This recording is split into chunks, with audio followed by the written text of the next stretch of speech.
أعوذ بالله من الشيطان الرجيم. بسم الله الرحمن الرحيم. الحمد لله رب العالمين.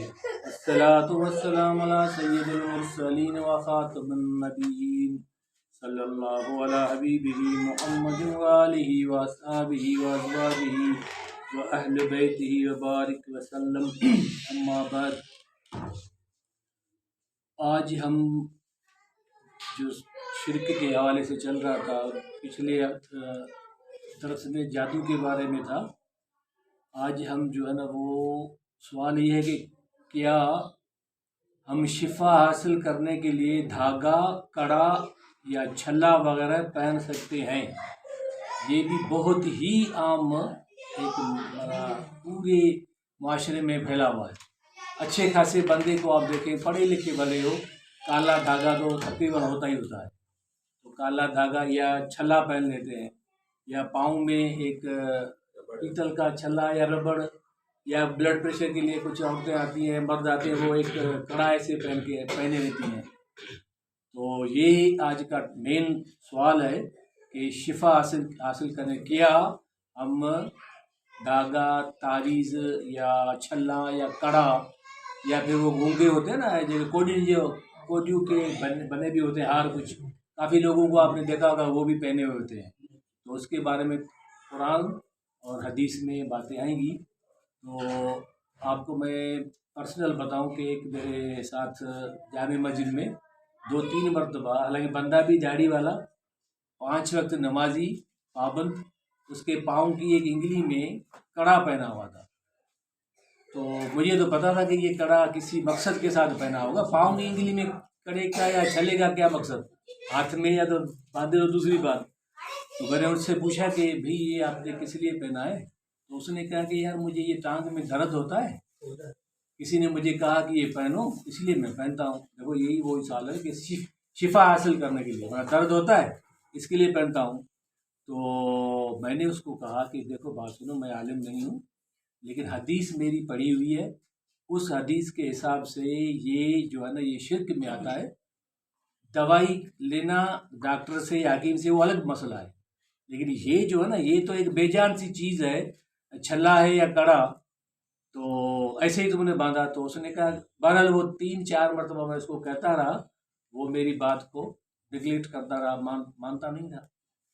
پھر ایک مرتبہ مجھے دوبارہ ملا، میں نے اس کو کہا دیکھو بات سنو، تمہاری دل شاید مطمئن نہیں ہو رہی ہے کہ بھئی یہ ڈاکٹر مصطفیٰ کہہ رہا ہے. میں نے کہا تم کسی بھی مفتی اور عالم سے جا کے بالکل یہ پوچھو کہ آیا یہ صحیح پہن رہا ہوں یا نہیں پہن رہا ہوں. تو پھر اس کو کسی نے کہا کہ بھئی نہیں یہ غلط ہے، تو اس کے بعد اس نے وہ اتار دیا. تو مقصد یہ ہے کہ کہنے کا کہ دیکھو اچھا بندہ 5 وقت کا نمازی اور داڑھی بھی اچھی خاصی بڑی، لیکن یہ کہ شرک میں مبتلا ہے تقریباً. تو اسی لیے تو ہم نے یہ ٹاپک رکھا تھا. تو جتنی بھی چیزیں جی ہیں نا، آپ جائیں بازار میں نا، کسی کو کڑا پہنا ہوگا، وہ کہیں گے بھئی یار میرا جو ہے نا یہ نرا نیچے آ جاتا ہے، اس کے لیے میں پہنوں گا، وہ اتر جاتا ہے. تو میرے پاس مریض آتے ہیں نا، تو میں ان کو کہتا ہوں کہ بھئی جب تمہارا یہ جو بھی مسئلہ تھا، پتھری کا یا کچھ بھی مسئلہ، یہ کتنے سال سے تم نے پہنا ہوا ہے؟ وہ بتاتے ہیں صحیح 5 سال سے 10 سال سے پہنا ہوا ہے. میں نے کہا پہنا ہوا تو پھر تمہارا مسئلہ حل تو نہیں ہوا نا. مسئلہ تو حل نہیں ہے، پھر تو ڈاکٹر کے پاس کیوں آیا ہے؟ اگر یہی تجھے شفا دیتا. تو اب ہم پڑھتے ہیں کہ قرآن اس کے بارے میں کیا کہتا ہے، اور نبی کریم صلی اللہ علیہ وسلم کا فرمان ان کے بارے میں کیا ہے. تو سوال تو آپ نے سن لیا، اب اس کے لیے جواب یہ کہ ہرگز نہیں. اللہ جل جلالہ کا اس میں ارشاد کیا ہے، یہ ہے سورہ انعام کی 17 نمبر آیت. وَإِن يَمْسَسْكَ اللَّهُ بِضُرٍّ فَلَا كَاشِفَ لَهُ إِلَّا هُوَ. اس کی معنی ہے، اور اگر اللہ تعالیٰ تمہیں کسی قسم کا نقصان پہنچائے تو اس کے سوا کوئی نہیں جو تم سے اس نقصان کو ہٹائے. اللہ تو ٹھیک ہے، کڑا بھی پہنا، دھاگا بھی پہنا، تعویذ بھی پہنا، لیکن جب تک اللہ جل جلالہ آپ کو اگر اس پہ فائدہ دینا چاہے تو دے سکتا ہے. لیکن تم بھلے کتنے بھی کڑے پہنو، کتنے بھی تم یہ تعویذ پہنو، ایون میں تو کہتا ہوں کہ بھلے کتنی بھی ڈاکٹر دوائی دے دے، لیکن جب تک اللہ جل جلالہ کا حکم اس میں نہیں آئے گا شفا کا، تو اس وقت تک شفا نہیں ملے گی۔ لیکن اس کے لیے نبی کریم صلی اللہ علیہ وسلم کا فرمان اور حدیث بھری پڑی ہے کہ حکیم کے پاس یا ڈاکٹر کے پاس خود نبی صلی اللہ علیہ وسلم نے بھیجے۔ ایک صحابی کو دل میں درد ہوا تو اس کو کہا کہ تم اس حکیم کے پاس جاؤ۔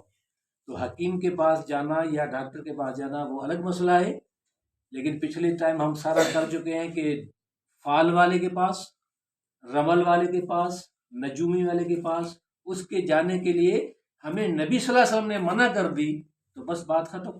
کیوں اس میں ہم پھر وہ کہیں کہ یہ تعویلیں کیوں نکالیں؟ ادھر ہمیں حکم دے دیا کہ بھئی تم حکیم یا ڈاکٹر کے پاس جو مستند صحیح ہے اس سے تم اپنا علاج کرا سکتے ہو، اس لیے ہم کرا رہے ہیں، سنت سمجھ کے کرو تو ثواب بھی ملے گا۔ ادھر نبی صلی اللہ علیہ وسلم نے منع کر دیا کہ کسی میں علم، نجوم، ڈھارا، فقیر، ہاتھ دیکھنے والے کسی کے پاس نہیں جانا، اور یہ کڑے دھاگے پیتل اس کے لیے منع ہوا۔ ابھی ایک اور حدیث آگے آئے گی۔ تو جب نبی صلی اللہ علیہ وسلم نے منع کر دیا بات ختم، ہمیں اس میں پھر وہ نہیں چاہیے بھائی یہ بس کرنی نہیں ہے نا بات۔ جیسے ابھی قرآن شریف کی آیت سن لی، سورہ انعام آیت نمبر 17، اور اگر اللہ تعالیٰ تمہیں کسی قسم کا نقصان پہنچائے تو اس کے سوا کوئی نہیں جو تم سے اس نقصان کو ہٹائے۔ یہ ہو گئی حدیث، قرآن شریف کی آیت۔ اب حدیث سن لو۔ حدیث ہے عمران بن حسین رضی اللہ عنہ بیان کرتے ہیں کہ نبی کریم صلی اللہ علیہ وسلم نے ایک آدمی کے ہاتھ میں پیتل کا کڑا یا چھلا دیکھا۔ دیکھو بات، جب نبی صلی اللہ علیہ وسلم کا فرمان آ جائے، میرا تو یقین ہے کہ اس کے بعد پھر اس میں تعویل یا اس میں اپنا دماغ لڑانے کی ضرورت ہی نہیں۔ قرآن کی آیت، نبی صلی اللہ علیہ وسلم کا فرمان جب آ جائے، پھر کیوں ہم جو ہے نا وہ کریں کہ یار یہ ہو سکتا ہے، وہ ہو سکتا ہے۔ بھائی یہ جو ڈائریکٹ قرآن شریف میں جو یہ جتنے بھی احکام یا اصول جو آئے ہیں، یہ کس نے بھیجے ہیں؟ اللہ نے بھیجے ہیں نا۔ اللہ نے اپنے نبی کریم صلی اللہ علیہ وسلم کو کچھ قرآن کی صورت میں، کچھ حدیثوں کی صورت میں وحی کر کے بتا دیا کہ بھئی وضو ایسا کرنا ہے۔ قرآن شریف میں ہے سورہ مائدہ کی آیت نمبر 6 میں طریقہ بتا دیا، بھئی پہلے منہ دھونا ہے، اس کے بعد پھر کوہنیوں تک یہ بازو دھونا ہے دوسرے نمبر پہ، تیسرے نمبر پہ تمہیں مسح کرنا ہے سر کا، اور چوتھے نمبر پہ تمہیں ٹخنوں سمیت پاؤں دھونے ہیں۔ باقی سنتیں وہ دوسری بات الگ ہے، لیکن قرآن شریف میں کلیئر کٹ یہ بات پڑی ہے۔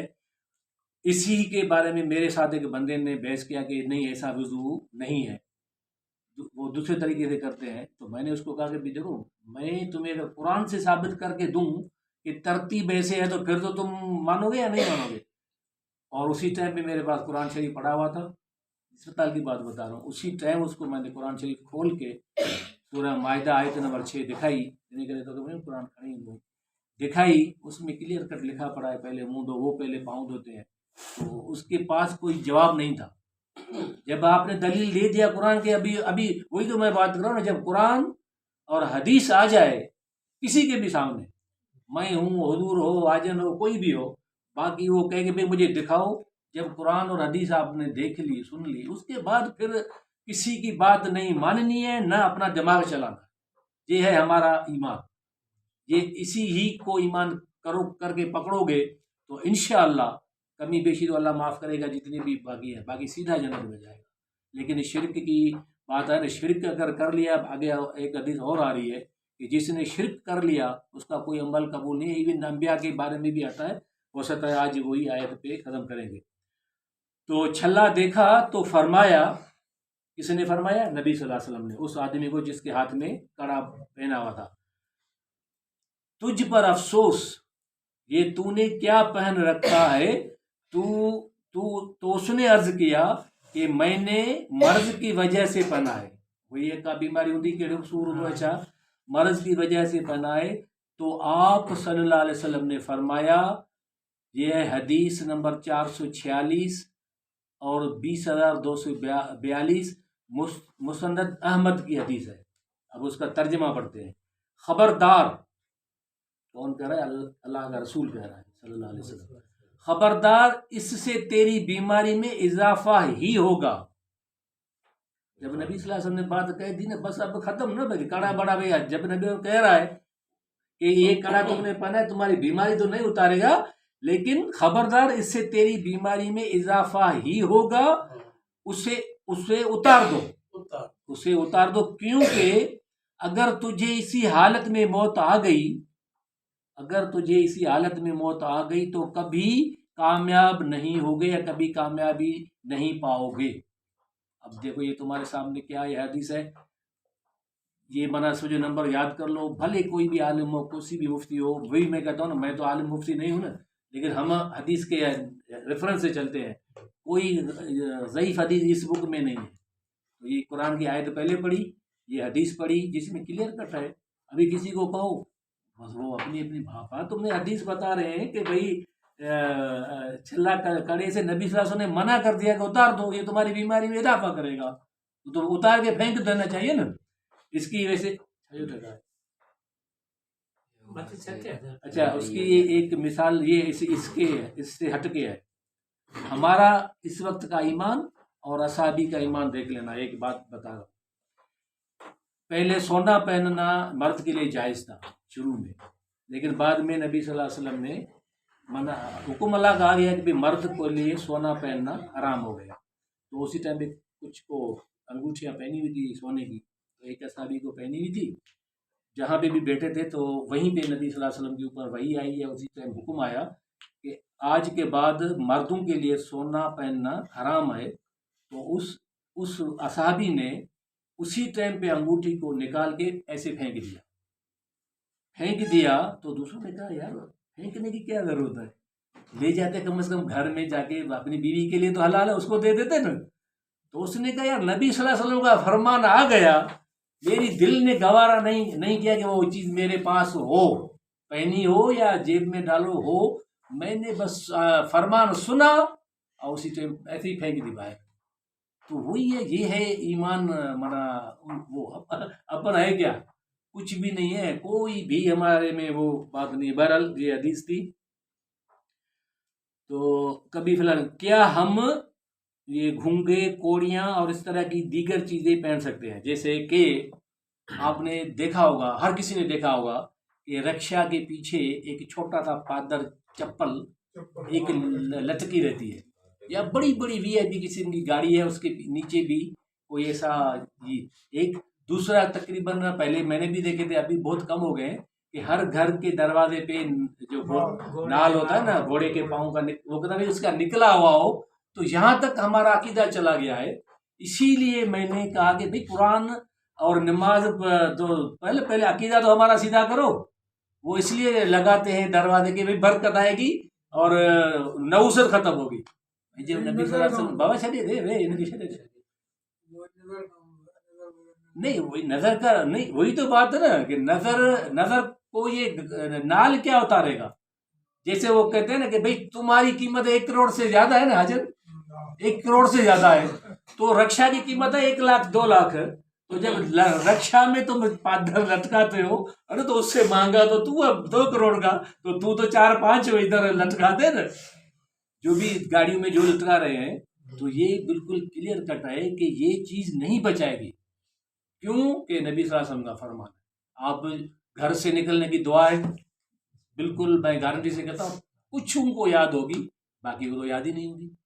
وہ تم وہ دعا پڑھ کے جو طریقہ ہے وہ کر کے نکلو اس کے بعد پھر اللہ کے حوالے ہو جو بھی ہو بھلے مر جاؤ ایکسیڈنٹ ہو جائے گولی لگ جائے لیکن تم اللہ کی حفاظت میں آ گئے. بسم اللہ توکلت علی اللہ لا حول ولا قوت الا باللہ. یہ ہے حدیث سے ثابت. جب بھی تم گھر سے نکلو تو یہ دعا پڑھ لو تو اللہ کی توکل کی اور لا حول ولا قوت جو سب اللہ اس کی حفاظت. اس کے بعد آیت الکرسی گھر سے پڑھ کے نکلے اور ذکر اذکار پڑھے قل اعوذ برب الفلق قل اعوذ برب الناس یہ سارے پڑھے. باقی یہ اسی لیے تو بات ہے نا کہ نال گھر پہ لٹکانا یا گاڑی میں جوتا لٹکانا یا ایسی چیزیں لٹکانا آپ دیکھیں گے دیکھی تو ہوں گی لیکن پھر تو آپ دیکھیں رکشا یا گاڑی کے پیچھے ایک پادر تھا گاڑی اس کے پوچھو تو تمہاری 2 لاکھ کی ہے رکشا تو کروڑوں روپیوں کا ہے. پھر یہ اس سے زیادہ تو تمہارے گلے میں لٹکاؤ تو تمہیں نظر لگے. تو یہ صرف یہ وہم اور یہ چیزیں ہیں. اسی کو ختم کرنے کے لیے اگر کسی ایک کی بات ذہن میں سمجھ میں آ گئی کبھی بھی وہ رکشا کے پیچھے وہ نہیں لگائے گا. بہت سے ادھر دیکھتے تھے لیکن آج کل کم ہے. وہ نال تو ہر گھر پہ تقریباً تھوڑا 20 سال پہلے چلے جاؤ ہر گھر میں لٹکاتے تھے. تو یہاں پہ بھی نبی صلی اللہ علیہ وسلم کا یہ جو سوال تھا کہ اس سے نظر بد جگہ، جیسے ابھی حسین نے کہا کہ انہیں شفا یا نظر بد وغیرہ کے لیے لٹکانا جائز نہیں. ٹھیک ہے، لٹکانا جائز نہیں، مطلب نظر یا اس سے کوئی آپ کو فائدہ نہیں ہوگا. نال سے، گھونگے سے یا کوڈیو بدلنا ہے نا، ان سے کسی چیز سے بس بلکہ شرک میں یہ شامل آ جاتا ہے. یہ ساری بات بتا دی آپ کو کہ جو اس کو پہنے گا وہ بیماری تو کم نہیں کرے گا لیکن زیادہ دے دے گا اللہ. ایک اور حدیث میں آگے اور بھی آتی ہے. تو پھر ایک اور اسی کے بارے میں حدیث نبی کریم صلی اللہ علیہ وسلم، بات تو وہی ہے نا کہ اس صحابی نے سونا پھینک دیا اور ہم یار سن کے ایک کان سے سن کے دوسرے کان سے نکال دیتے ہیں. پھر آ رہی ہے نبی کریم صلی اللہ علیہ وسلم کا فرمان، وہی حدیث 156 مسند احمد کی. اب یہ غور سے سننا، اس میں سب مبتلا ہے تقریباً. جس نے تمیمہ لٹکایا اس نے شرک کیا. یہ حدیث بتایا تو تمیمہ لٹکایا اس نے شرک کیا. تو تمیمہ کس کو کہتے ہیں؟ تمیمہ اس گھونگے یا کوڑی کو کہتے ہیں جو نظر بد سے بچنے کے لیے لٹکایا جاتا ہے. وہی گال اچھی ہوئی، نال چپل یا کوڈی